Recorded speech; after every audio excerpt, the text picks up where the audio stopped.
Hi everyone, ఈరోజు మనం ఈ బౌల్లో చికెన్ కర్రీ అనేది వితౌట్ ఆయిల్ ఎలా కుక్ చేసుకోవాలో చూద్దాం. సో కావాల్సినవి మనం పచ్చిమిర్చి, టమాటా, ఆనియన్, అల్లం పేస్ట్ అండ్ కేజీ చికెన్కి నేను ఒక 3 స్పూన్స్ కారం, 1 స్పూన్ ధనియా పొడి, కొద్దిగా పెరుగు తీసుకున్నాను.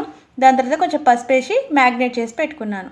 సో ఒక 4 పచ్చిమిర్చి, ఒక 3 టమాటా, ఒక 2 పెద్ద ఆనియన్స్ తీసుకున్నాను, కొంచెం అల్లం పేస్ట్ తీసుకున్నాను. సో మనం ఇప్పుడు చెప్పిన బౌల్ పెట్టుకుంటున్నాము. సో ఈ కర్రీ అనేది నేను మొత్తం సిమ్లోనే చేస్తున్నాను.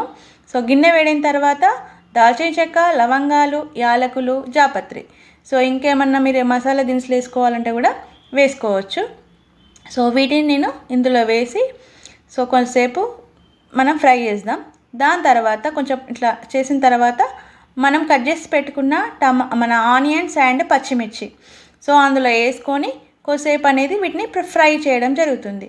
సో ఇది దీనికి ఉన్న ఆప్టిటెమ్ టెక్నాలజీ ద్వారా సిమ్లో పెట్టినా కూడా మంట అనేది ఈవెన్గా తీసుకుంటూ కుక్ కావడం జరుగుతుంది. సో ఈ బౌల్ వచ్చేసి 7 లేయర్స్ ఆఫ్ స్టీల్ అనేది ఉంటుంది. సో కాబట్టి మనము గిన్నె కూడా మారడం అనేది జరగదు. సో ఇంకా నేను ఆయిల్ లేకుండా కుక్ చేస్తున్నా కాబట్టి చికెన్లో ఉండే ఆయిల్ తోటే ఇది దాంట్లో ఉండే న్యాచురల్ ఆయిల్ తోటే చికెన్ అనేది కుక్ కావడం జరుగుతుంది. సో టేస్ట్ కూడా దీంట్లో ఉండే న్యూట్రియంట్స్ పోవు. ఎందుకు అంటే దీంట్లో ఉన్న వైటలాగ్ టెక్నాలజీ ద్వారా మనకు న్యూట్రియంట్స్ కూడా పోవు. కాబట్టి మనం బయట బౌల్లో ఆయిల్ వేసి చేసుకున్న చికెన్ కంటే ఇందులో చేసింది చికెన్ అనేది టేస్టీగా ఉంటుంది. సో నేను పచ్చిమిర్చి, ఆనియన్ అనేది ఫ్రై అయిన తర్వాత అల్లం పేస్ట్ వేసాను. దాని తర్వాత పసుపు కూడా వేయడం జరిగింది. సో ఇవి కొద్దిసేపు ఫ్రై అవుతున్నప్పుడు మనం ఏదైతే మ్యాగ్నేట్ చేసి పెట్టుకున్న చికెన్ ఉందో దీంట్లో వేసి మొత్తం కలిపి పెట్టుకున్నాము. సో మొత్తం కలిపిన తర్వాత కాసేపు మూత పెట్టుంచి అది పెట్టిన తర్వాత మనకు దీనికి ఉండే వైటలాగ్ టెక్నాలజీ ద్వారా మూత అనేది లాక్ అవ్వడం జరుగుతుంది. సో ఎప్పుడైతే మనకు వాటర్ వేపర్ రావడం జరుగుతుందో అప్పుడు కుక్ అవుతుంది అన్నట్టు.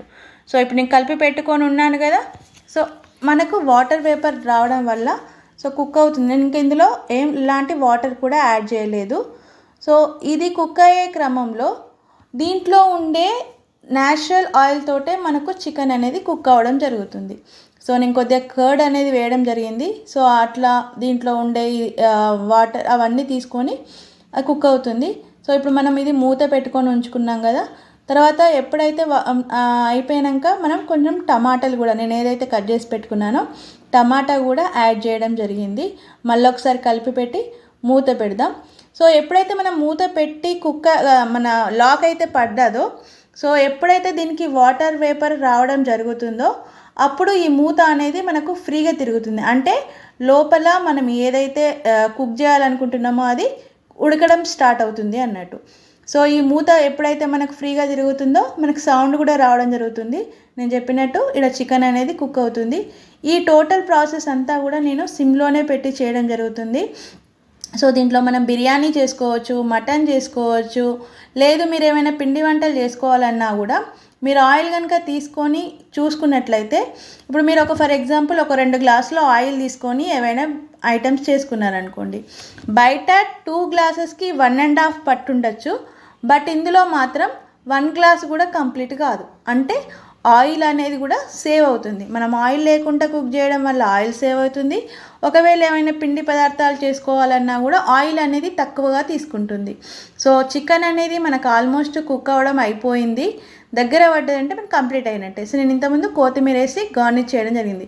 అండ్ మనకు సిమ్లో పెట్టి కుక్ చేసినా కూడా దీనికి ఉండే ఆప్టిటెమ్ టెక్నాలజీ ద్వారా ఇందులో ఉండే ప్రతి పీస్ కూడా చాలా మంచిగా కుక్ అవ్వడం జరుగుతుంది. న్యూట్రియంట్స్ కూడా పోవు. కాబట్టి మనం బయట బౌల్లో చేసిన చికెన్ ఎంత ఒక 3 పౌస్ ఆయిల్ వేసి చేసిన దానికంటే కూడా ఇందులో ఆయిల్ వేయకుండా చేసినా కూడా టేస్ట్ అనేది అంతే బాగుంటుంది.